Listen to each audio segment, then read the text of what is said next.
What's up, everybody, and welcome back to Fireside Giants. I'm your host, Anthony Rivardo, joined by my co-host, Alex Wilson, and we want to discuss Darius Slayton in today's episode and just look at the production that he provided in Week 5 versus the Seattle Seahawks versus the way that he performed through the first 4 weeks of the season, because, let's face it, over the first couple of games, we were a little bit concerned with Darius Slayton. He didn't really look like his usual self, wasn't playing at the high level that we know he's capable of playing at, and there started to become a discourse around Giants fans.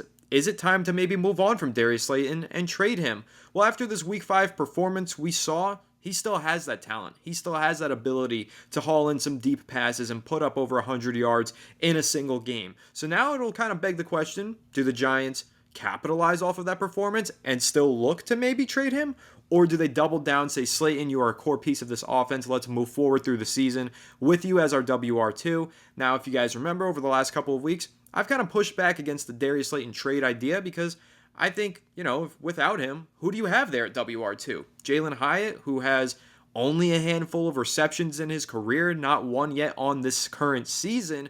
I didn't feel comfortable with the idea of moving on from Slayton because I still believed him. I still think he's a good player, and I still think that he's better than any other option that the Giants have on their roster, but it does create a can of worms here after such a great performance in Week 5. Is now the time to capitalize on his value, or do we try and make a run in this season one game below 500? That's going to be the question that we answer as we discuss Darius Slayton, his performance this season, and in particular his breakout performance on the season in Week 5. But Alex, what are your thoughts on Darius Slayton, the way that he's performed, and what impressed you the most with the way that he played against the Seattle Seahawks? Listen, I'll tell you this. Darius Slayton's future is going to be determined by whether the Giants turn this season around and keep compounding on their recent success, or it's going to be determined by them not being able to take another step forward, being humbled by the Bengals. Like, we'll see what happens here. But Slayton's future with the team really leans on what happens with the Giants as a whole. If they win, you keep him because he can be a serviceable yet solid producer. He has the most chemistry with Daniel Jones of any receiver, anybody on this team, really. So you expect them to have some sort of advantage over other connections. I know Neighbors and Jones have been connecting frequently over the first 4 weeks. Obviously, Neighbors not being in the lineup this week. Giants still managed to produce a lot of yardage. What Slayton and Jones do well is the deep ball. You know what I mean? Like, that is what they've always done well. Now they were cleaning up a shop on the slants as well. Slayton had 122 yards. He doubled his production this season. Over the first 4 weeks, only had 122 yards combined on 10 catches. So, Slayton's game is really, he can capitalize on the slants if the cornerbacks are playing off of him and not really good enough to hold him down.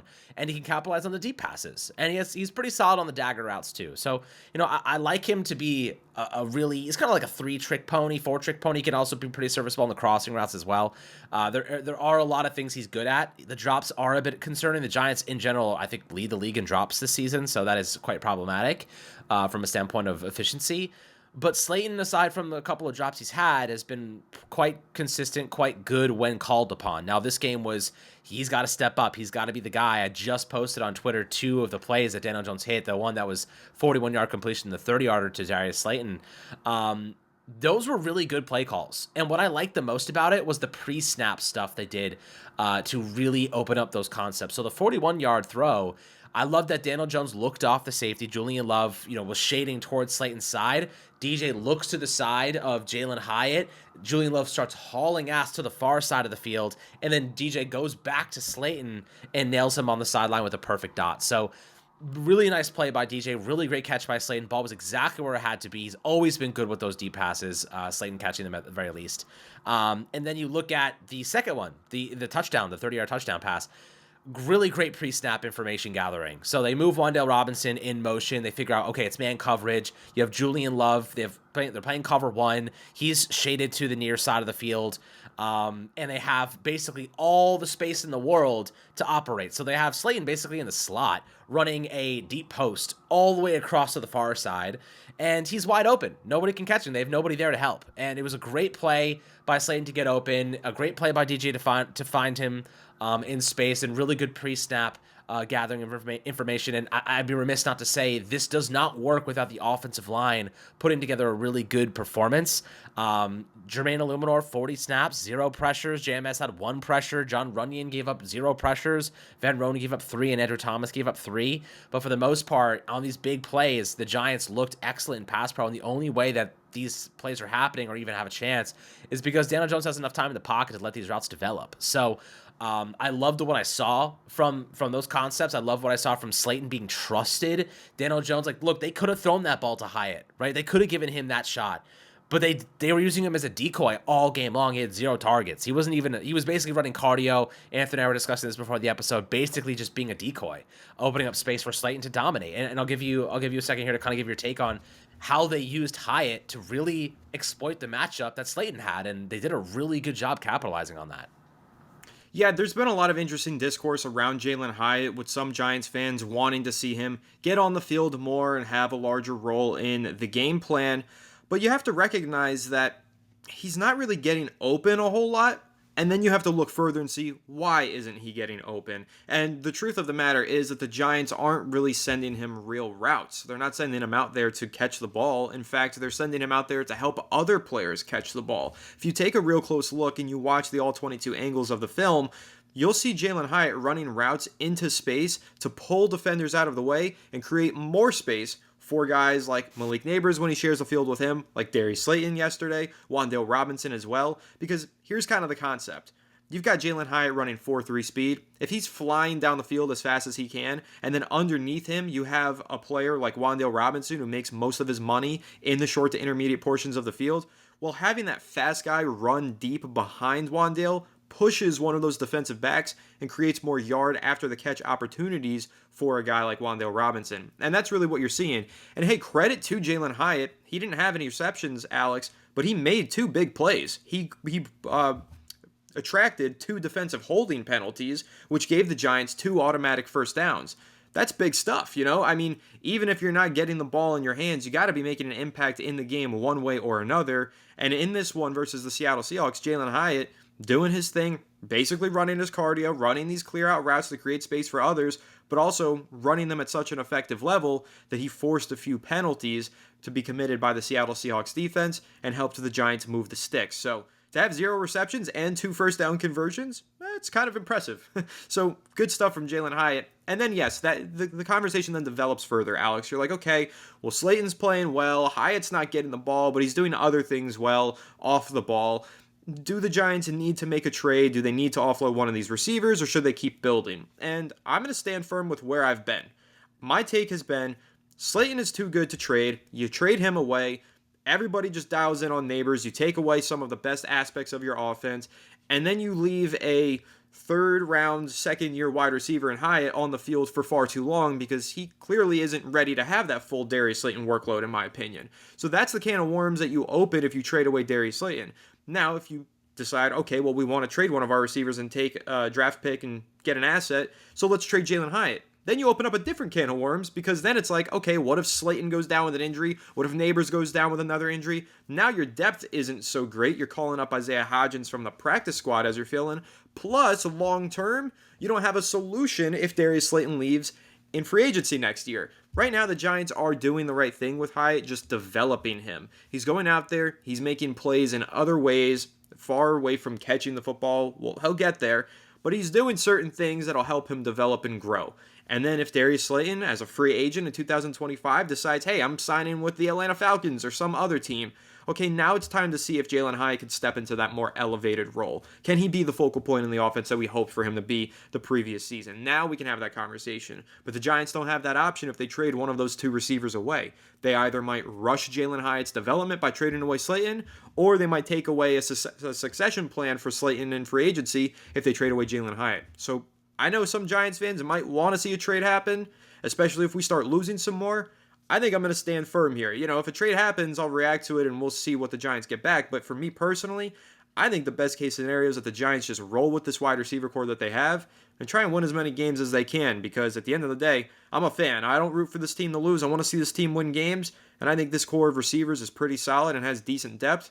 You trade any of these pieces away, you hurt that depth, and ultimately you make it harder to win football games.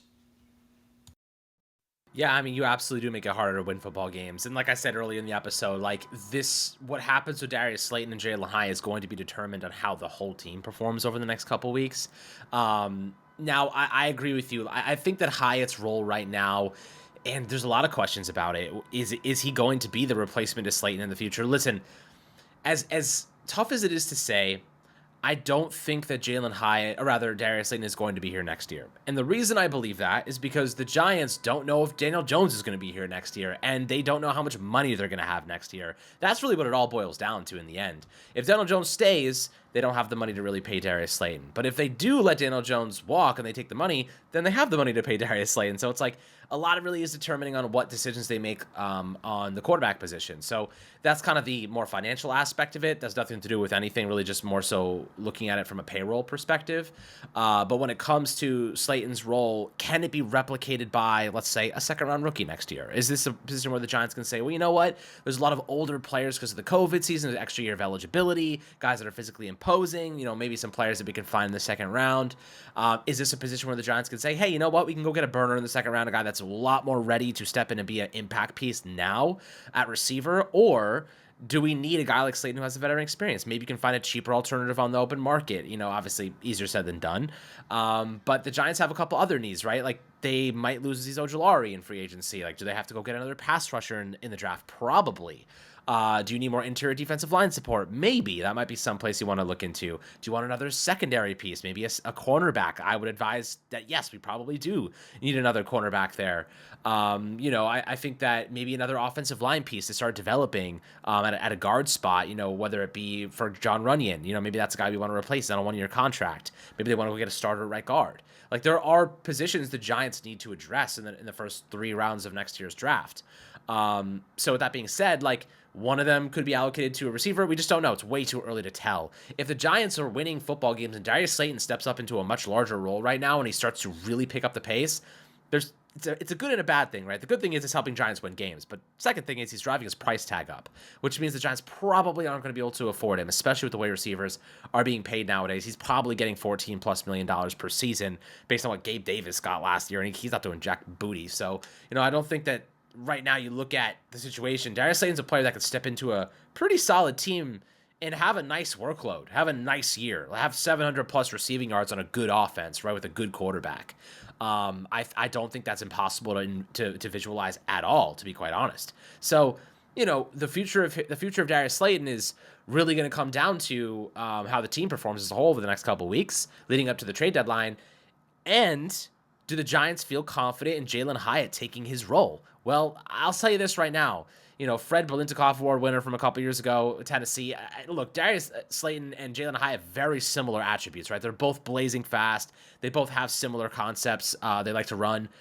But one of them is like a 5-year veteran, the other one's not, right? That's the difference here. You're looking at experience, you're looking at practice, you're looking at reps, you're looking at production versus not production. Like, you're looking at 2 different players because they have 5 years of different levels of experience. And that's where I think Jalen Hyatt is on the field yesterday to really get that experience. And even if he's being a decoy, he's still out there running the routes, and the Giants are going to evaluate that and say, we liked this route, we didn't like this, you need to do better there. Believe me, like, they're going through all of it with him for sure.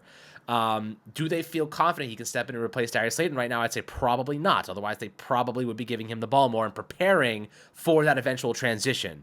Instead, they're feeding Darius Slayton the ball, even though they probably know he's not going to be here long term. Because they want to win football games. And you want to know what happens when you want to win football games. You give the ball to the players who can help you do that. So at the moment, they view Darius Slayton as a much better player. I don't know what it's going to take for Jalen Hyatt to work his way into this equation.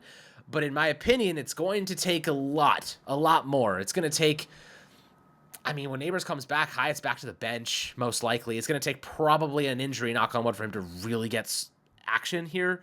Or losing football games, and then the Giants trade Darius Slayton. That's the only way I see Hyatt making his way into the football field this year in an impactful way. But maybe this is a situation where they're just letting him learn, letting him sit, letting him gain experience, letting him run some cardio every now and then taking over Slayton's role. Where do you think he needs to improve the most, though, in terms of Jalen Hyatt? I know this kind of turned into a different little bit of an episode, but I do think that Hyatt needs to refine his route tree exponentially to really gain the trust of the coaching staff. He needs to sharpen his route running and prove that he can separate against press coverage and really just tight coverage. And also needs to improve his ability at the catch point. Jalen Hyatt has had a few plays in his NFL career, short NFL career so far, where he's gotten open deep and he's hauled in some wide open receptions. He had a really nice contested catch in week 2 last year versus the Arizona Cardinals, but for the most part, his receptions have come uncontested. He needs to prove that he can be physical and make catches at the catch point because, yeah, Giants fans like to criticize Darius Slayton for the occasional drops, but when the ball is contested, when he's running one of those slant in-breaking routes and there's somebody barreling down on him, he hauls some of those in, and he makes some contested grabs. That's a huge difference between a guy like him and Jalen Hyatt, who the Giants clearly just don't trust in those contested catch situations. But then there's the argument, Hyatt just needs the reps. Maybe if he had more opportunities, he'd start catching some of them. There's always an argument to be made there. But right now, the Giants clearly don't feel like they could trust Jalen Hyatt enough on a down-to-down basis, so they're just going to keep working him in as a WR4. But hopefully, as the season progresses, he continues to develop, and they start to get him more playing time. Maybe we see him hit some of those deep shots or haul some of them in from Daniel Jones, and boom, now we're talking about Jalen Hyatt hopefully having a year 3 breakout. It's totally possible. It's not too late. Just got to be patient with some of these young guys. Giants are getting early returns on a lot of their young players. That doesn't mean that a year 3 guy who's not necessarily exploding isn't any good. Just means we need to be a little bit more patient with him. So I'm excited about it though. Darius Slayton back from the dead, reviving his career right now. Great performance on Sunday. Got a big game coming up next week. Primetime Sunday Night Football versus the Cincinnati Bengals. Daniel Jones, we all know his history on primetime. Time to push back against all narratives, surprise the world. We'll get this win at home versus Cincinnati. Darius Slayton's going to need to be a big part of that if the Giants are going to secure a win. So it's going to be a lot of fun. And of course, we're going to keep recapping Sunday's game and reacting to all the different takeaways and looking ahead to the Sunday game versus the Bengals as well here on Fireside Giants. So make sure to leave a like if you enjoyed this episode. Subscribe to the channel if you're new. Ring the bell so you don't miss an episode, and comment your thoughts down below in the comment section. Listen on Apple or Spotify. Make sure to leave us a 5-star review. Go ahead and follow us on all of our social media channels at Fireside Giants. Without further ado, catch you all on the next one. Have a good one, and let's go Giants.